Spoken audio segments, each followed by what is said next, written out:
Assalamualaikum warahmatullahi wabarakatuh. Perkenalkan, nama saya Yulian Jeremati. Di sini saya akan menjelaskan tentang video pembelajaran keterampilan membaca untuk memenuhi mata kuliah program komputer.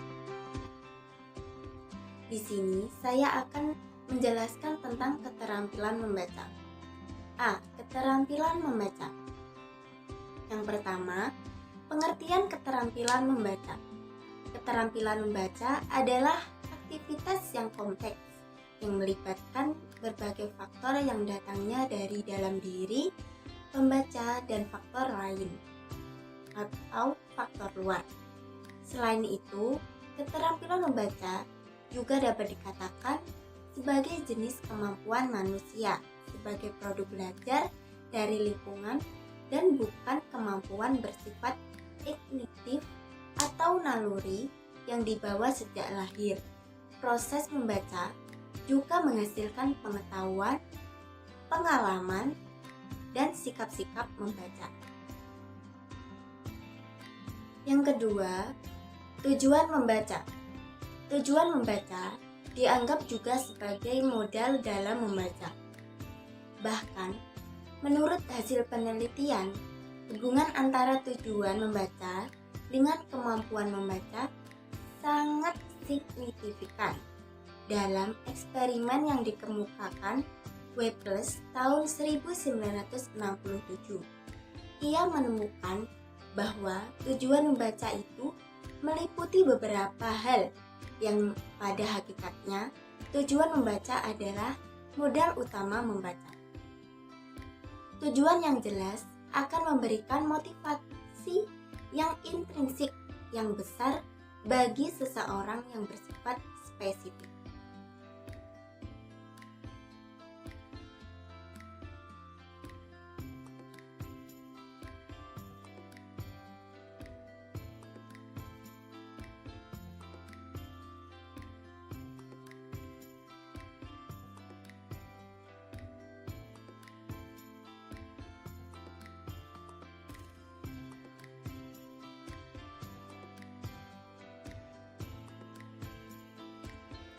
Yang ketiga, masalah umum dalam membaca. Seperti pada umumnya, orang yang tidak sadar dengan masalah membacanya.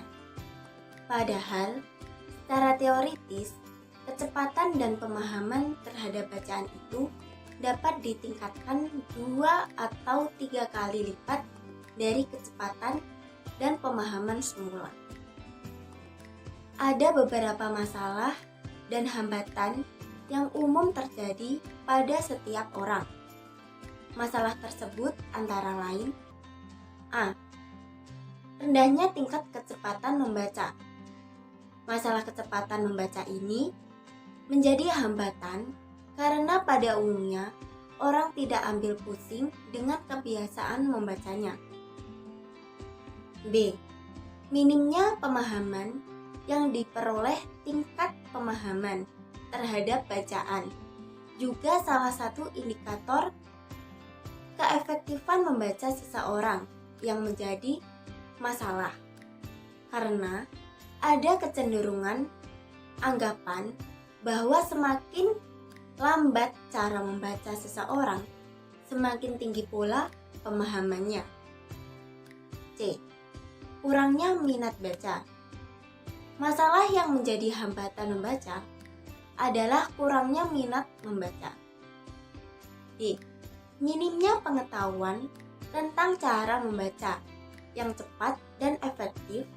Pengetahuan tentang cara membaca yang efektif tampaknya juga merupakan faktor teoritis.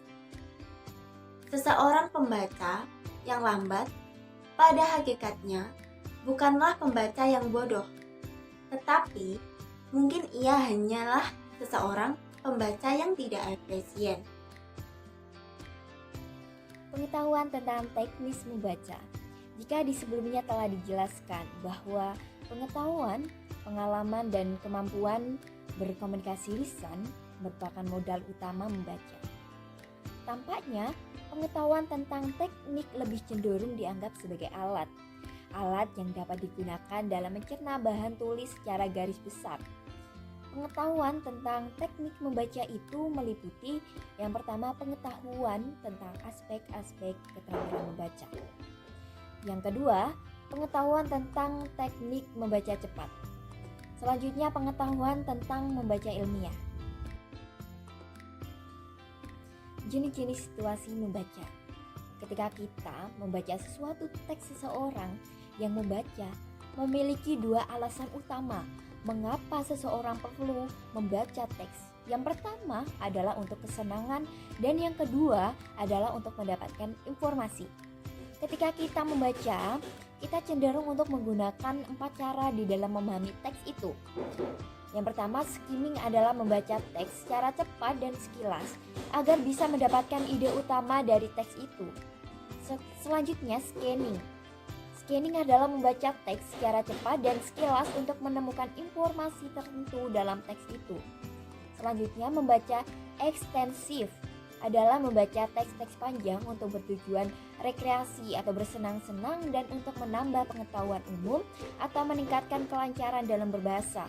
Selanjutnya, membaca intensif, membaca teks pendek untuk mencari informasi dan mengembangkan akurasi di dalam memahami teks secara terinci. Tipe-tipe membaca yang tidak efisien. Yang pertama, membaca dengan memvokalkan apa yang dibacanya. Banyak orang yang melakukan cara membacanya dengan melafalkan apa yang dibacanya. Kata demi kata, dengan bantuan alat-alat ucap atau mulut. Dengan kata lain, kecepatan membaca disamakan dengan kecepatan berbicara. Bagaimana mungkin ini bisa dikatakan sebagai pembaca yang baik dan efisien? Kita sepakat bahwa proses membaca adalah proses berpikir. Selanjutnya, membaca sambil bergerak. Yang dimaksud dengan tipe membaca dengan bergerak ialah seseorang membaca yang dalam perbuatan membacanya diikuti oleh bergerak-gerik sebagian anggota badan, baik disengaja maupun tidak. Contohnya, membaca sambil bergoyang-goyang kakinya, menggoyang-goyangkan kaki, membaca sambil menggigit ujung alat tulis, dan sebagainya. Secara prinsip, faktor ini tidak mengganggu benar, akan tetapi menghilangkan kebiasaan ini akan menambahkan konsentrasi terhadap bacaan dan lebih sempurna. Selanjutnya, membaca sambil tiduran atau berbaring. Ada sebagian orang yang membaca nikmat bila membaca sambil tiduran.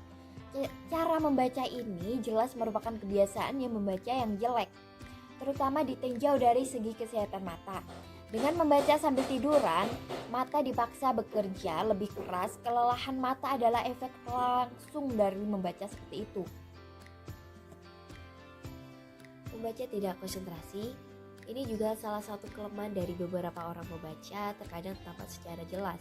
Secara fisik seseorang sedang membaca, tetapi kenyataannya hanya pada awal-awal baris saja ia membacanya. Setelah itu, ia berkhayal di luar konteks apa yang dibacanya, dan ini biasanya telah membudaya di kalangan kita. Baru setelah sadar kembali diteruskannya kegiatan membacanya. Hal inilah yang dimaksud dengan tipe membaca yang tidak berkonsentrasi. Juga dapat diartikan bahwa membaca itu merupakan aktivitas yang kompleks yang melibatkan berbagai faktor yang datangnya dari dalam diri pembaca dan faktor luar. Selain itu, membaca juga dapat diartikan sebagai jenis kemampuan manusia sebagai produk belajar dari lingkungan dan bukan kemampuan yang bersifat instinktif atau naluri yang dibaca di bawah sejak lahir. Jadi semakin banyak dan sering seseorang membaca, maka semakin kaya pula ia akan pengetahuan dan pengalamannya, yang berarti semakin banyak pula modal yang dimilikinya untuk membaca. Demikian kebiasaan membaca itu berkembang, maka sejalan dengan itu berkembang pula pengetahuan seseorang. Pelajaran dari kami semoga bermanfaat, dan mohon maaf jika ada salah kata disengaja maupun tidak sengaja. Wassalamualaikum warahmatullahi wabarakatuh.